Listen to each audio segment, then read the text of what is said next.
Hi, everyone. My name is Shanique Yates, and I am the social and digital media coordinator here at Aspire TV.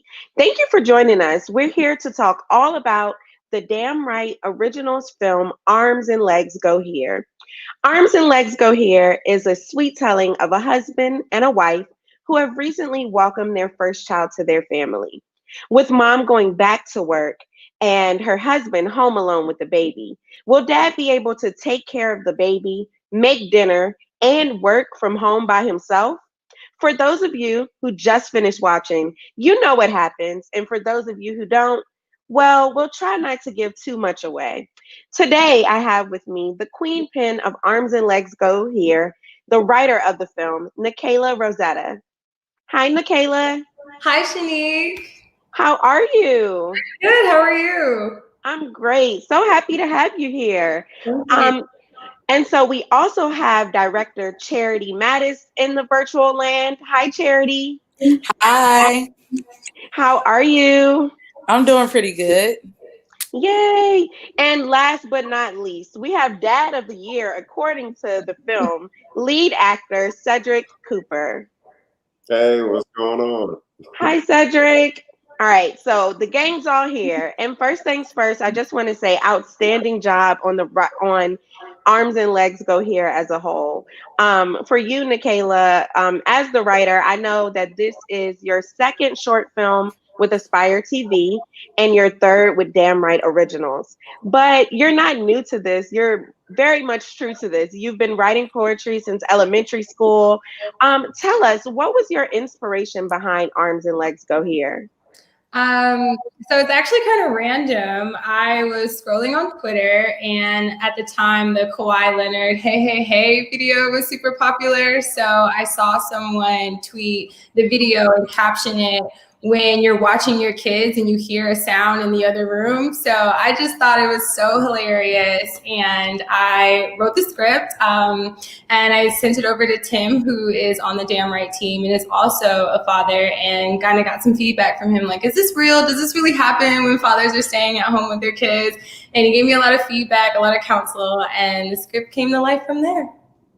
Yes, and that's like the film is so telling of what it's like to be home with dad versus mom. Because with dad, almost anything goes. Like you can just do whatever. And then they kind of like just check out like that video from the back. And so I also wanted to know, like, where do you gain or draw the most inspiration? Is that from other writers, music? Tell us what really gets your pen moving. So I'm always ear hustling. I think that's kind of goes hand in hand with being a writer. I could be, walking and overhear a conversation. There's this really funny page that I follow on Instagram called Overheard in LA. And so I love going there to just like hear what people are saying. I read a lot of books, I listen to a lot of podcasts, and storytelling is just kind of embedded in my everyday. So I like to jot down ideas. My dreams are also a big inspiration. I'll wake up in the morning and jot something down. I'm known for being like, guess what I just dreamt last night? And then going off on some elaborate story. So yeah, it comes from anywhere really. I love that. And that really is a testament to the films of yours that I've seen. They're very real, they're very spot on. So I love that. And Charity, you're also no stranger to the Damn Right family, but Arms and Legs Go Here is your first TV directorial debut. Congratulations to you, girl. How are Thank you feeling? you. I don't know. It's an overwhelming excitement. I'm just happy for everyone to see my vision come to life finally, and also to tell the story that Nikayla put on paper. While reading it, I envisioned all of the younger dads that I know and hearing stories that I know. And like the funniest part for me is knowing how guys really do dress their kids in sports onesies. So it wasn't hard to take those words and actually bring them to life. And I'm just ready for what's next. Yes, and I love that. Like, I love in the movie how his wife Aisha, played by Danny Coleman, was like, "Did you find that in the back of the closet?" Because dads Right. will find any and everything Like in the I back put it of the there for a closet. reason. Exactly. And so I also want to know from you, what was the most memorable scene for you to shoot? The most memorable scene was, of course, the diaper changing scene. We all know "Wipe Me Down" as a staple in any college party. So just kind of seeing how he brought in, like he was at his wits end. He was like, what can entertain? Okay, "Wipe Me Down." We all know "Wipe Me Down," and just seeing how he remixed it, because we've all done that, taking lyrics and put a twist to it. And another thing that I really enjoyed was just their intimate moments bonding on the couch. Like, one of my favorite shots was the one her snuggled up under him and him just gazing at the TV. Like, you're watching them and the TV, but at the same time, just those little moments are the things that you'll remember once your child is older. I love that. And speaking of Wipe Me Down and like shooting a film during a whole pandemic, can you talk about any difficulties that came with that while the world is pretty much still upside down? I think for us was making sure the safety of the cast and crew throughout was the priority. So the difficulty was making sure that everyone was social distance. We shot at a private residence, so just making sure that everyone was either in the basement, on the patio, in the living room, or just out in their cars, just not all close together, because we all know that filmmaking is a team effort, and a lot of times you are on top of your team, making sure, okay, the technical aspects are together, and sometimes the cast has to be really close in the scenes. So just making sure when we weren't shooting that everyone kind of knew where to go to separate. And also we had a team that also wiped the set down throughout the breaks. We had Lysol wipes, we had spray, the whole get, and we all wore our masks. That's great. I love to hear that all of the precautions were in place, and Yes. hats off to the team again for like just making sure that everything was good to go. And so we spoke about the world being upside down. Cedric, your character Daniel was going through it, and he was trying to keep that house in order and keep it from turning upside down while your on camera wife went back to work early. Your role definitely explores not only the importance of Black fatherhood, but it goes against the traditional norm that mom gets to stay home with the kid while dad returns back to work once the baby is born. Can you tell me what it was like for you preparing for that role? Well, it wasn't too difficult because I have nieces and I have other small babies and within a lot of my friend groups. So I've been around the baby setting a lot, and usually because I don't have kids of my own, I'm always trying to learn. So I spent a lot of time around kids, and it wasn't too difficult. And the minute me and Aria met, I mean, it was just like we connected right off rip. So it wasn't too difficult. It was a great experience. I love that. And you like really had us fooled because like to know that you don't have children yet, you did so well with Sunny. It was very like Charity mentioned, like those intimate moments, bonding on the couch. Like you really brought Nikayla's words to life. And so Charity, baby Sunny was definitely the star of the show. She was just so Yes. precious. What was that experience like with directing someone so small? And were there any priceless moments that happened while on set that you all would be willing to share with us? Yes, I think for me, one of my best moments was pre-production. With meeting, her name is Aria. So with meeting Aria and being able to bond with her before being on set, that was one of my main priorities. Being that I had never worked with a kid on any set before, let alone a baby that could not talk, it was really cool. It was my priority to make sure that I met her a few times before getting on set so that she would be comfortable with me, and also making sure that she was comfortable with Cedric. We had a lunch meetup, and then we did like a family photo shoot prior to shooting, and they were able to bond instantly. Like, I remember when we first met at the lunch table, Aria wasn't taking too kind to Cedric until she was able to get hold of his watch. So for me, that was it took a couple moments of her, seeing us for her to really like not I don't think she fully understood what she was doing, but just so she would be comfortable with everyone. And it also reflected while we were on set, because she was able to, know who to go to, know who to listen to when it was needed. We were all able to kind of like adjust her clothing, adjust her hair. I know Nikayla also, not only was she a writer, she helped us to do some hair for baby Aria while we were on set. So it was pre-production was one of my favorite moments, really getting to know her. But on set, it was just those moments. It's a couple pictures when we were setting up the nursery scenes where she was getting a little restless, where we were able to play with the toys with her. That was a lot of fun. Like, I have a lot of friends that was like, Charity, you love kids. You always like to play with the kids. And it was just really fun, like having a fake tea party and, just getting her to loosen up on her own. So for me, it kind of stretched me as a director, being able to, take a child's body language and really understand how to direct her and to make her respond when it was needed, and maybe, retract back when she didn't need to react. That's awesome. And it seemed like you were able to do it effortlessly, especially Thank with you. her not being able to talk. So hats off to you. Thank you. And so, Nikayla, I wanted to know, in writing this film, why was it important for this to surround dad being home with a newborn and versus like an older child? Well, with a newborn, there's still so much that you don't know, especially with your first child. I too don't have any children, so I was kind of exploring it myself. What are some hiccups that come with it? Why is this young baby crying? By the time they're like 3 or 4, you've gotten into a rhythm. You know what their cries mean, and you can interpret them a little bit more. They can also talk. So I think because she couldn't speak at all, he had to rely on just his wits and his friends and what he knew for the past 18 months that he had been with her. So it was a completely different challenge versus having a 4-year-old who's like, no, I don't want to do that. You know what their boundaries are when they're that old. Yeah, and it definitely was a challenge. Like when going from when she started getting fussy to her, that diaper change scene is my favorite. Wiping Sunny down. Like, I don't have children yet myself, but I have experienced some rough diapers from some of the kids in my family.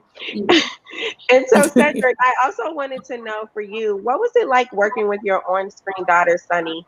How is working alongside a little one different from the adults, and which one do you prefer? Well, usually, when you're working, when you're an artist, when you're an actor, it's very important to make sure that the other actor or actress that you're working with gives you something in return. But being that Aria really didn't know what I was doing, she was just listening.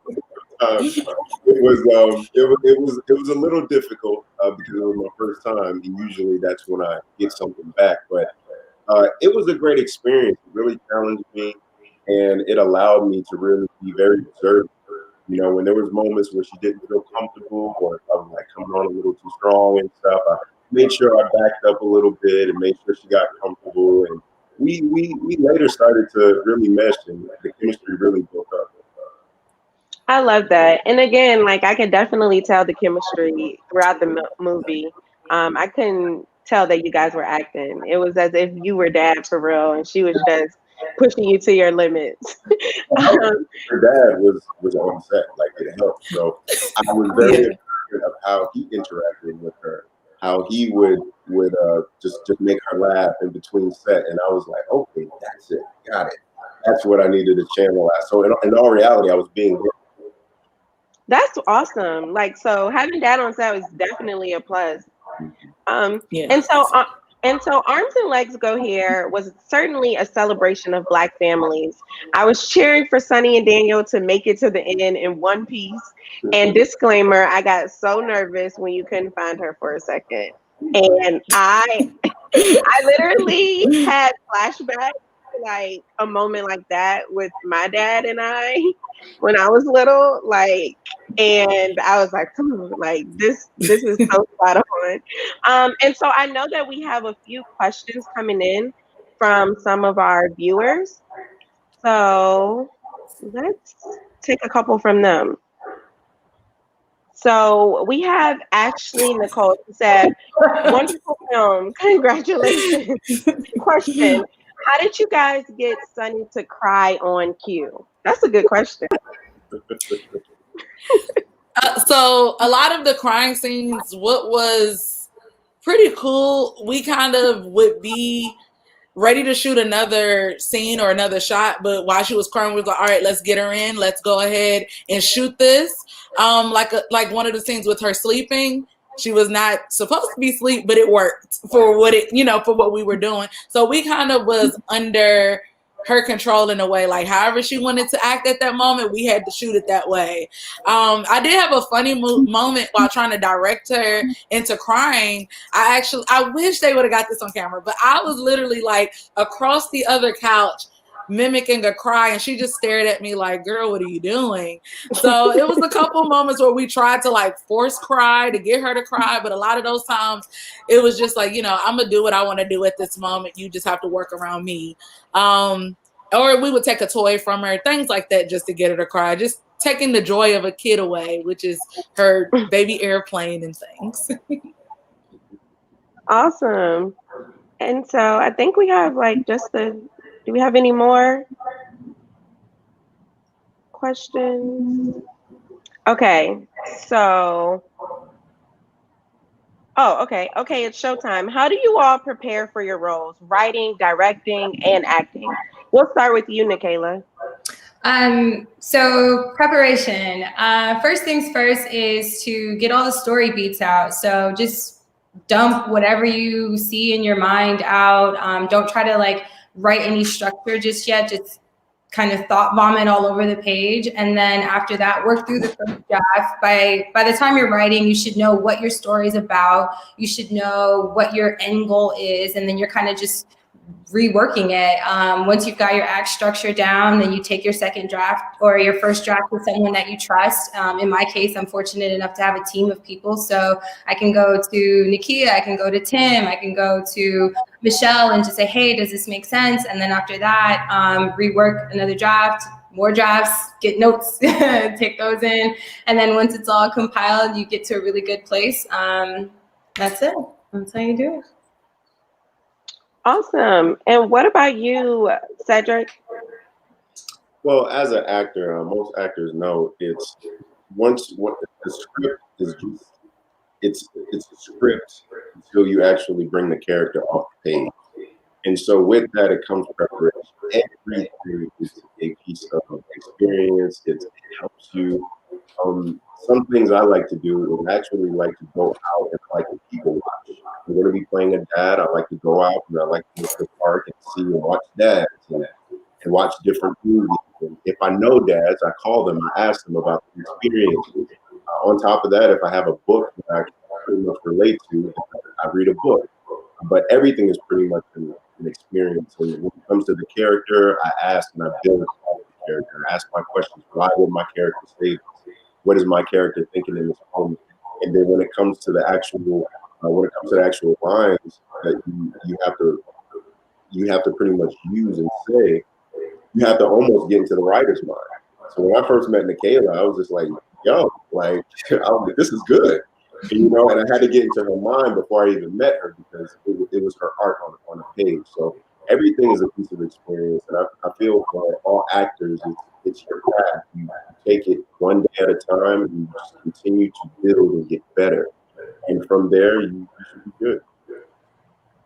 I love that. And for any actors watching, like those were some great gems. So I would be jotting those down. Also, and so for you, Charity.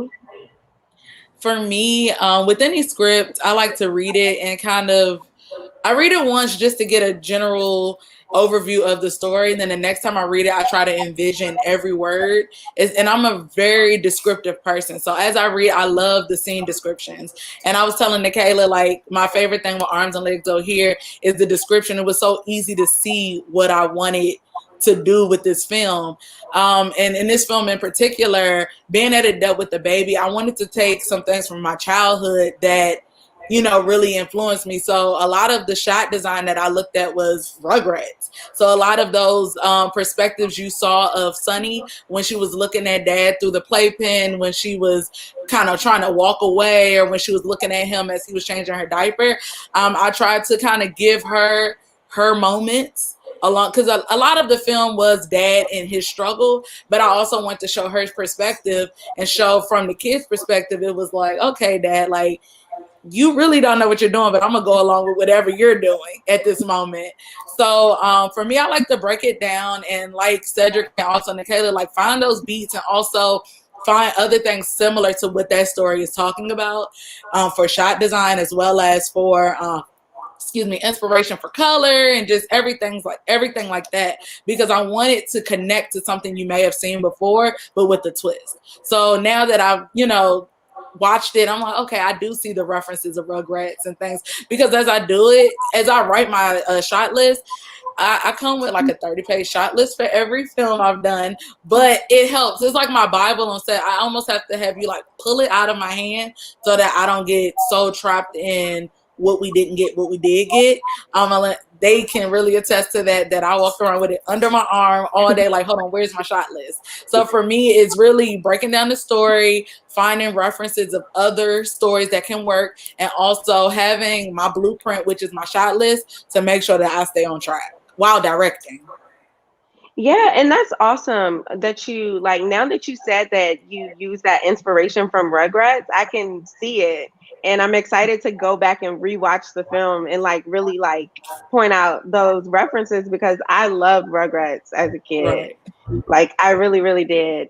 Like I And watched so the intro so many. I'm sorry, I watched oh the intro to no, no. Regrets so many times just to get those crawling scenes and things like that, just for it to make sense. Like even our DP, shout out to Cliff, he did really well with like the motion of the baby as she stood up Yeah. out of the playpen, as she crawled and things like that. So when you go back, you'll see all of that. Yes, I can't wait to like watch it from you guys' perspective, like knowing so much more about what went on behind the scenes to pull the film together. Like so I'm excited to like rewatch right after the live. Um and so I did have one more question for the from the audience. And we have, I hope I say it. Is it Katie and Grant who says, "What was your favorite part about bringing this story to life for Charity and Cedric?" Charity, you want to go first? I was like, who wants to go? For me, with this year being so hard, I really wanted to show something like lighthearted as far as the shot designs and like the coloring and just showing the bonding on camera. So for me, I think the best part about bringing this story to life is for everybody to see how we interpreted the words on the page. So Nikayla came up with the script. I broke the script down, and then it was also Cedric's turn to then go in and bring the character to life. Like for me, reading the script, I knew Daniel was a fun guy, but when we brought Cedric on and just seeing him able to like, I know you all saw it, but his motions and his emotions and his face and his body language, everything, like that was one of the main reasons why we had to have him on this film, because he brings the words to life, and even the parts that he didn't have lines, just seeing his facial expressions, like he's the king of facials. Like he's the best at that.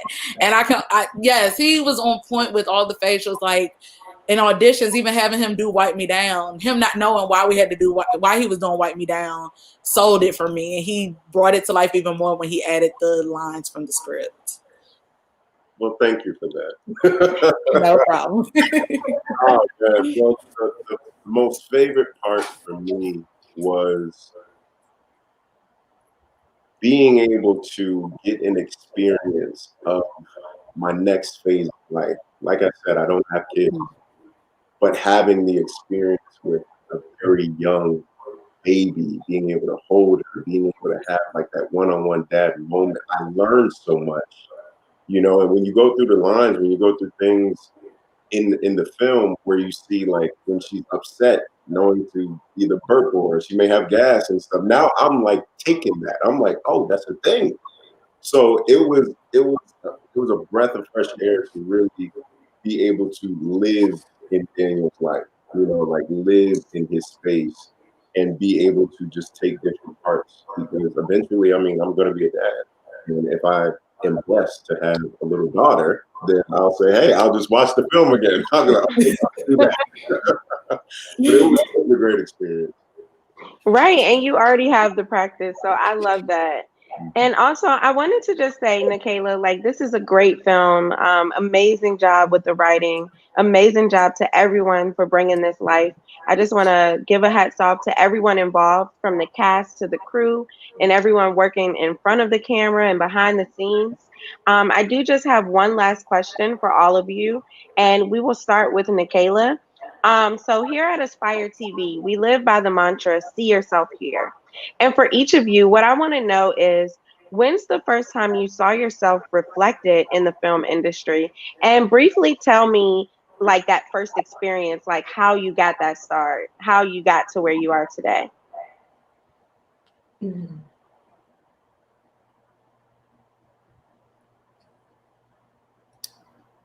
Am I going first? Oh, yeah. Okay. First. Wow, there's so many references that come to mind. I will say that the first movie that just like jumped out that I was just like, oh, okay. Or not even a movie, it was more like a show. It was probably Sister Sister. That entire family, just seeing them and how much fun they had. And Tamara was so lighthearted, and Tia was really studious. And I was like, wow, this is so real and so dynamic. That in like growing up in the 90s and having Moesha and having Martin and the Cosby Show, like all of those shows were like very early on, just present in my household at least. And from then on, I kind of knew that I was a storyteller. I remember one summer, I was around 11, I stayed in the house writing a play. No one asked me to, and I didn't end up doing anything with it. It was just fun at the time, and I enjoyed really just like crafting a world outside of what I lived in. And then I went to FAMU, so shout out to all the Rattlers. And I worked in multimedia journalism for a while, and eventually that led me to entertainment. And writing stories led me to Damn Right Originals. And just being able to have a platform to put my short stories and my short films out and see them come to life with other people has just given me a renewed sense of energy and confidence, especially knowing how hard it's been for us to be storytellers in this space. So now it's so dynamic, and it's so important for me to continue to tell good stories and go beyond just comedy and tell things that have depth and have deeper meaning and things that touch all of us. So yeah, that's kind of my way in. Yeah, and I can definitely tell that like you get fulfillment from writing, just in the way that you do write. So I'm excited to see all future projects of yours. Yeah. Keep telling these Black stories that need to be told. Just keep doing an amazing job. Like, again, it was a great film. Thank you. You're welcome. And so next I'm going to swing it to Cedric. What about you? When's the first time you saw yourself reflecting in the industry and like that moment that you got your start? Well, for me, when I was growing up, people often called me dramatic. And I never really knew what it meant. Honestly, I didn't even know what the word meant at all. And one day in middle school, they were signing up for like drama class. And I'm like, hey, I was like, people call me that. I should probably take that class. I learned something. And when I got in there, it was like putting on a new pair of glasses. When people call you like dramatic and stuff, and in all reality, sometimes you judge it. And when I finally got into a class setting where everyone was similar to me, I just felt free, and when I transitioned, then I ended up going to like college. I went to the University of South Carolina on a football scholarship. I actually majored in theater. And when I took a class, I was usually like quiet and reserved until given the opportunity to kind of like express myself. And when I took the acting class, I took it seriously. So all the other football players that were in there, they were just like, "Oh snap, he really on his Denzel stuff." So from there, I just took it. I really took it to heart, and I took it serious. My professor at the time, Professor Duffy, he was like, "Look, like you got some sort of talent. Like you should take it serious." And from there, I took it as an outlet. It allows me to express. It allows me to explore into different mindsets, different characters, different lives. And I'm not someone that likes to do the same thing all the time. So when it comes to acting, I'm able to go into a different world.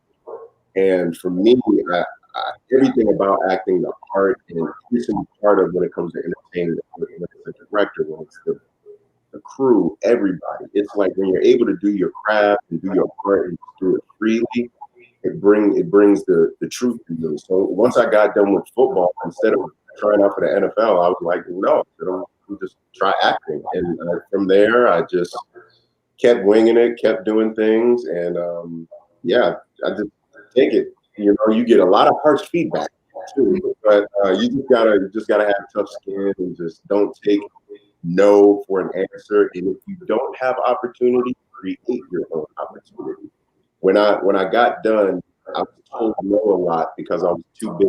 Like I'm a lot smaller now, but I was like close to 260 pounds when I got done playing. When I was too big to be in a lot of different roles, and so I went and learned editing. I learned camera work, and I started creating my own stuff. And then from there, I just started sending things out. So it's just a process, you know, and you gotta fall in love with it. But that's how I got started. That's awesome. And just sticking with it. And I love to hear that you became well rounded, like in all elements and able to do Yeah. all aspects. And so, lastly, Charity, can you really quickly just tell us the first time you saw yourself reflected and how you got your start? One of the first times I saw myself reflected, I've seen like Crooklyn was like that. Troy's character to me was me, like the city girl, always going to the country for the summer, and like always had a story to tell, like different sets of friends. That was me, and I always reflected with her. But as I got older, it was more so. Issa Rae's character in her web series Awkward Black Girl, I really feel like that was me because as like an urban girl, like I feel like I like the corniest stuff that normally people wouldn't from where I'm from, but it was me. And then I started following her career more, and I'm like, dang, she went from web series to where she is now. I could do that too.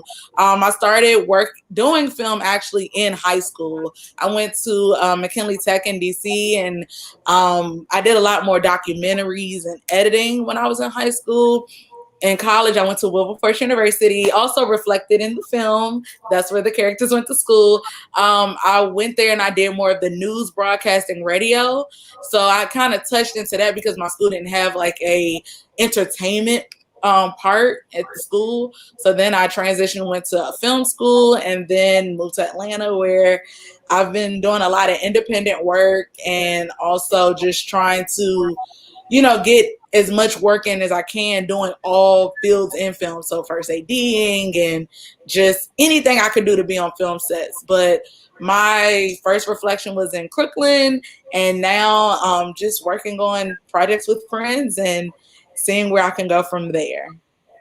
I love that. And you guys all have like the recurring theme of taking those childhood dreams or things that you love as kids and being able to make careers out of it. So, shout out to y'all. Keep doing amazing work. I just want to say thank you for joining us here today. Thanks everyone for coming out and hearing more about Arms and Legs Go Here and supporting the film. And so before we close out, I just want to Nikayla already has it going with the Christmas tree in the background. As we're gearing up for the holiday season, I just want to remind you that here at Aspire TV, we love Damn Right Originals. And with Christmas being right around the corner, we just want to let you guys know that if you didn't get a chance to watch 2 more Damn Right Original films on television, you can mark your calendars because you'll be able to watch The Ride here on Aspire TV, Aspire TV's Facebook, as well as on our Instagram TV, YouTube, and aspire.tv. And that's going to be available for streaming December 20th. And then you can join us again on Christmas with your family at home, whether you're virtual or in small gatherings. We will have Dreaming of a Black Christmas at the same spots on Christmas Day. And so, again, it was a pleasure to dive a little deeper into Arms and Legs Go Here with all of you tonight. For more on Damn Right Originals, you can head over to their website, which is Damn Right Originals. That's right as if you are writing.com, or check them out on social media at Damn Right Originals on Facebook and Instagram, and DW Originals on Twitter. As always, you can see yourself here on Aspire TV. I hope you guys have a great rest of your night, and thanks again for joining us. All right. Bye, guys. Bye. Oh.